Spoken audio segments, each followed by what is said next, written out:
Oh, here is a quick tutorial on how to create buttons with some round corners. There's probably many different ways to do that, but I thought this one here was kind of cute, and I just used it for this piece that I then exported as a PNG file with transparent background to use as a button in a video. And so here is just the very basic idea of how to do this. Let me turn the thing off. Let's put some text in there, and then we'll work on making a round button around that. The idea is that we don't want the background to be black to begin with, so what I'm going to do is erase to white, not set the color to white, but erase to white. So make sure the secondary color is white and then erase. That would be one way to do it. There's about 20,000 other ways to erase to white. And then undo, interactive undo to go back to black, but somewhere in between. So you can choose a light gray or a dark gray, just the way you want. So let's say I want a light gray, because I want to be able to see a drop shadow on it and see it pretty well. I don't want it too bright, but I want it kind of an off-white light gray. Alright, so that's one step. And then the next thing is I'm going to draw my text. It remembers here my most recent text. Let's make it simple. Hey, look, I am a button. Well, not quite yet, but we are getting there. Alright, so maybe ... There you go. And so here's the message that I'd like to have in a nice little surrounding round button environment. And so what I'll do is I'll put this into the alpha channel first, kind of in the center. Let's have a lot of margin around it. We'll crop to that later. Let's go put it as alpha and apply text. I do have the selection overlay alpha enabled, so I see purple where it's not selected, and I'm using the control key to move this around a little bit. That might be great, that might help. Let's not worry about that too much yet.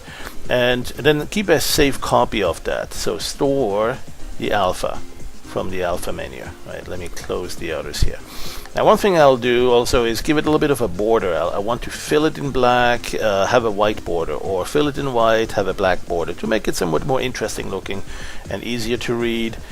So what I'll do is I'll grow the alpha selection. Let's go to selection and grow alpha by 1 or 2 pixels, and then I'll grab that in another stored copy. So now I have 2 stored copies of this alpha channel. This one here, I can replace that, or I can replace to that. So this one here I'm going to use to erase to black. So right click on the erase tool and say clear selected to black. That way I have it all in black. Then I'll replace the alpha to this thinner one, which is to be filled with white. So I'm going to right click and select clear to selected to white. And so you can now see that we have sort of a black border around the white filling. The thing with the black border, that's this alpha channel, this mask, I can go back to that and also cast a shadow from that. So I'm going to do that from the selection menu and say effects, emboss by drop shadow. There it is. Alright, and if you adjust the values a little bit, you'll see perhaps how much opacity you get from that. I think the default values are just fine usually. Just stick with that initially. Invert it. Nope, you don't want it on the inside of the text, you want it behind or under the text. Okay, that, so we have a drop shadow. Now comes the time for us to first of all clear this, clear the alpha, and look at creating a box around it that we want to turn into, or give it some round corners. And I thought that was really neat. A pretty quick way to do that would be to simply draw a regular rectangle. Right, use the rectangle to alpha and give it something like this, and then blur that selection. Right, so let's go and look at selection, and you have 2 ways to blur it, box filter or Gaussian blur. Let's try the Gaussian blur, and with the Gaussian blur you see it kind of looks odd, but when you look at the marching ants, it makes almost a perfect sort of a round corner on that. That's the middle ground where the 50% level is, right? Fully selected inside, totally non-selected on the outside. There has to be a transition. Since we blurred it, it's not a sudden transition. If we didn't blur it, it would be something like that. But we can blur it and give it a little bit of a round corner appearance. It may not be a perfect circle, but who's counting these pixels? So, so what I'm going to do is say, okay, let's do that, and then adjust the selection to give it a better contrast so that we reduce that soft transition zone. So adjust alpha from the same alpha or selection mask menu, adjust alpha, where you can adjust the contrast, increase the contrast, right, or reduce the gamma to have fewer colors to look at, fewer gray levels in that alpha. And then you can also reduce a little bit, tighten this here, give it a little bit more contrast, even like this, and you might go all the way to no transition zone at all. So a couple of different appearance, a couple of different styles you can create with this.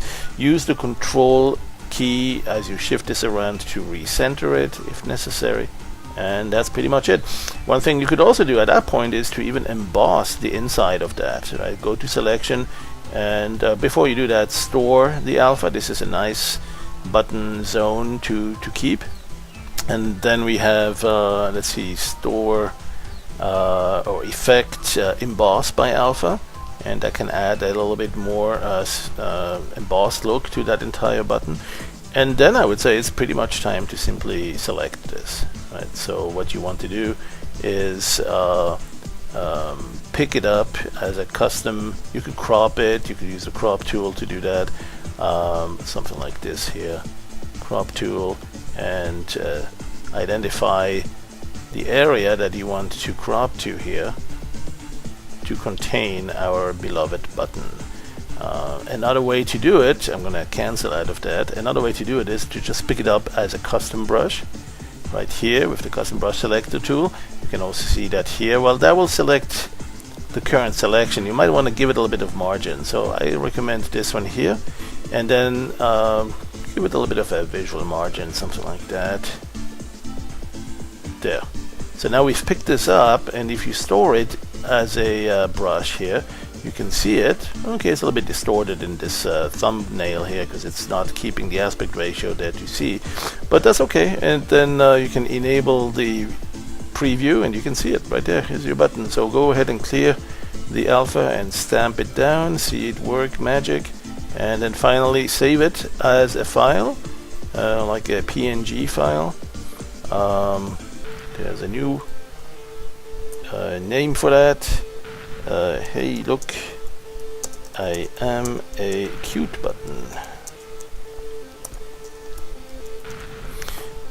And that is all it takes to create some beautiful buttons with a lot of other stuff. You can of course throw at that all sorts of, once you have that selection mask, you can do all sorts of gradient fills. Let's say you use the fill tool. Where's my fill tool here? Or this one even. Linear or circular gradient tool, and then look at these gradients and say, oh, let's take this one for instance, right, and fill it with something there, right, and perhaps undo that a little bit so you get only a little bit of that, whatever. It's a paint program. Do have at it, have fun with it, but get started with these buttons by using the alpha channel to kind of create a mask for it. Right, that's it.